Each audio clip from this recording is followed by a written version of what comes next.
Welcome back to SEC Now. Our spring football tour continues down in Fayetteville, where Marcus Spears and Laura Rutledge highlight the scariest position group of the Hogs, the offensive line.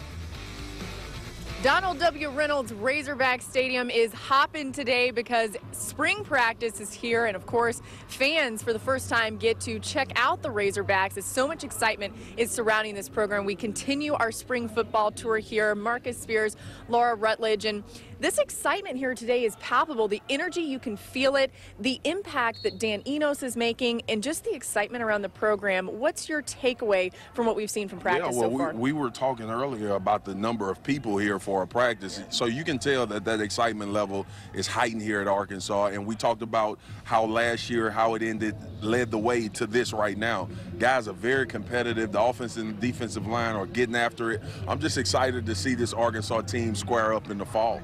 Well, Brett Bielema loves the big guys. That's something he's always told us. They returned 4 starters on that O-line. It's got size, it's got experience. We caught up with some of these guys to see what they're saying about the upcoming season.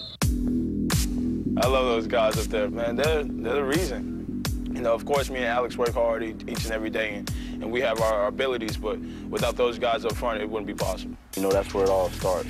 The O-line, we can't get nothing done, and I always give them credit anytime I do something good. A 1 yard, 10 yards, a touchdown, I give them the credit because without them, I wouldn't get up past the line of scrimmage. I think the best thing that we do is we all like to practice. The more reps we get at practice, you know, the better we're going to get. I mean, it's a blessing just to have those guys just making your job easier. Just dominating every opponent that's in front of you. There's a deep ball by Allen going for a touchdown, and it's called in. I don't know if anybody caught it. I caught him on Precious Jewel last year, so we don't like him getting touched at all. We don't like any of our guys getting touched at all, but you know, he's number one. So, and in our eyes, 14 is too many. You know, we want 0. We're trying to be perfect. Last season was good. We led the league, obviously, but you know, we want to do even better this year. I think Sebastian once called me his Precious Jewel, so I hope they like me. They do a good job protecting me, so I always let them know how much I appreciate them. And I think I've taken them to dinner a couple times just to show some appreciation. But it's a thankless job, and you know the things they go through is so tough, and they get no recognition for it. So you know, any little thing I can do to keep them going is always helpful. So, Marcus, this O-line is very versatile. These guys can play different positions, and because of that, Dan Enos is switching them around. How do you see that impacting what they're trying to do next season? Well, effectiveness. You talk about guys' athletic ability. Guards, you want big, stout guys that can move the line of scrimmage. Dan Skipper is going to be across the line of scrimmage from where he was, and I think it just gives them a better chance to operate how Dan wants to operate his offense, especially with Brandon becoming a better passer, and they want to put him in positions where he feels comfortable, and putting those guys in the right spots up front has a lot to do with that. Not only the run game, but in the passing game, which they emphasized this spring.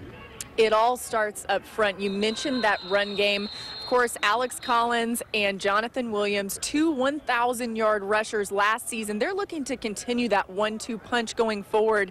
Jonathan Williams comes back for this senior year. He has a chance to really make an impact. What do you think he can do this season? Well, he brings a confidence, first of all, that you have a guy in the backfield that can not only run, but protect the quarterback. They understand the system, and I would feel so comfortable as an offensive coordinator and a head coach to have not only 1 but 2,000-yard rushes. That productivity can't be replaced. They have 2 solid guys that'll be NFL draft picks, and I think going into this season, that's why I give them an edge. 9 starters returning.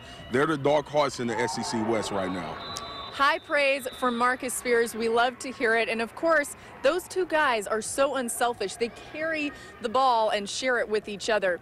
All right, we got plenty more coming your way from Arkansas, Fayetteville. And we're going to be here. We got to get Marcus talking about some defense, so stay tuned for that. I actually want to go play.